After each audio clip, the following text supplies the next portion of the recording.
একটা স্কুল কলেজের ছাত্ররা বুলডোজার ম্যানেজ করে তারা ৩২ নাম্বার ভাঙতে যাচ্ছে আবার। হ্যাঁ, মানে দেশ কি পরিমাণ সন্ত্রাসী কর্মকাণ্ডে লিপ্ত হয়েছে একবার ভাবেন তো। একটা স্কুল কলেজে তাদের তো লেখাপড়া করার কথা, তাদের কলেজ রুমে থাকার কথা, তাদের নিজেদের বই খাতা নিয়ে টেবিলে বসে থাকার কথা না। তারা এখন রাস্তায় বুলডোজার নিয়ে কি করতে যাচ্ছে? সন্ত্রাসী কর্মকাণ্ড করতে যাচ্ছে। লেখাপড়া কি আছে আমাদের দেশে? শিক্ষা কি আছে আমাদের দেশে? তা যাই হোক, তোদের উদ্দেশ্যে বলছি, হ্যাঁ, তোরা হচ্ছে সন্ত্রাসী। তোদের যেহেতু লেখাপড়ার প্রতি কোনো আগ্রহ নাই, লেখাপড়া তোদের দরকারও নাই, এরপর সময় সুযোগ মতো ঢাকা কলেজ ঢাকায় আর রাখা হবে না। বুঝাইতে পারছি? ঢাকা কলেজ থাকবে হচ্ছে ওই ঢাকার বাইরে কোনো জঙ্গলের মধ্যে, কোনো ট্যানারির ভিতর বা কোনো আবর্জনার ভিতর ওইখানে তৈরি করে দেওয়া হবে।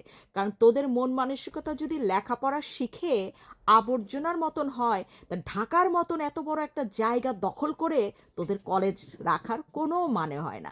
যানজট বাড়ে, তারপর তোরা 2 দিন পর পর মারামারি করিস, হয় এর সাথে নয় তার সাথে নয় তার সাথে, মানে রীতিমতন তোরা হয়ে গেছিস সন্ত্রাসী জঙ্গি বাহিনী। তোরা তো কলেজ ছাত্রছাত্রী না। ঢাকা কলেজ কি শুধু ছেলেদের মনে হয় না? তো তোরা কলেজের কোনো ছাত্রই না, তোরা হচ্ছে জঙ্গি সন্ত্রাসী, যেটা হচ্ছে শুধু স্কুল বা কলেজে যাস আর আসিস। তোরা টিচারদের মারস, তোরা টিচারদের গায়ে হাত তুলস, তোরা দরকার হলে রেজাল্ট খারাপ হলে টিচারদের গুলি করে মাইরা ফেলস। তোরা হচ্ছে এইরকম সন্ত্রাসী। তোদের লেখাপড়ার কি দরকার? তোদের জন্য এইরকম ঢাকার মাঝখানে একটা সন্ত্রাসী স্থাপনা রাখার দরকার আছে? স্থাপনা রাখার দরকার নেই। তোরা ঢাকা কলেজে ঠিক কতজন ছাত্রছাত্রী বল দেখি, বল। আর এই সন্ত্রাসদের সরানোর জন্য বাংলাদেশে ঠিক কতজন জনগণ আছে তোদের ধারণা আছে? হ্যাঁ, জনগণ আছে, ধারণা আছে? এমনও এক সময় আসবে তোদের ঢাকা কলেজে যারা পড়বি, তোদের বাপ মা 14 গোষ্ঠীর ছবি দিয়ে এলাকা প্রতিবেশী সবাইকে জানান দেওয়া হবে যে তোরা সন্ত্রাসী, তোদের পরিবারের সাথে যেন কেউ যোগাযোগ না রাখে। বুঝাইতে পারছি? হ্যাঁ। আর যদি সিভিতে বায়োডাটাতে কোথাও ঢাকা কলেজ উল্লেখ থাকে, জীবনেও তোদের চাকরি হবে না, জীবনেও কোনো বিশ্ববিদ্যালয়ে তোরা ভর্তি হতে পারবি না। এইটা মাথায় রাখ।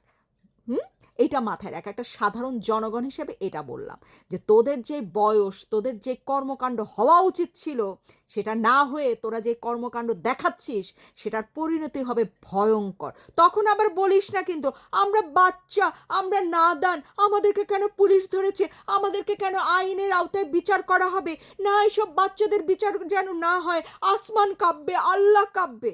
এইসব নাটক সিনেমা যেন আর না হয়। নাটক তো আমরা দেখে ফেলেছি, দ্বিতীয়বার আর নাটক করা বা দেখানোর কোনো সুযোগ নাই। আসলে কি এটা এদের দোষ না, এটা হচ্ছে এদের বাপ মায়ের দোষ, আমাদের বাংলাদেশের সিস্টেমের দোষ। বাংলাদেশের সিস্টেম যদি দামড়া হয়ে স্কুল ভর্তির সুযোগ না দিত, অরিজিনাল অরিজিনাল যদি বার্থ সার্টিফিকেট, জন্ম নিবন্ধন যে সার্টিফিকেট, এইটা যদি তৈরি হতো, তাহলে কিন্তু এরা দেখতেন এখনো বাচ্চা, কলেজে পড়তো, পড়ায় মনোযোগী হতো। কিন্তু এরা তো স্কুল পার করতে করতে এক একজন দামরা 20 বছর হয়ে যায় একজনের ম্যাট্রিক দিতে দিতে, 25 বছর হয়ে যায় একজনের ম্যাট্রিক দিতে দিতে।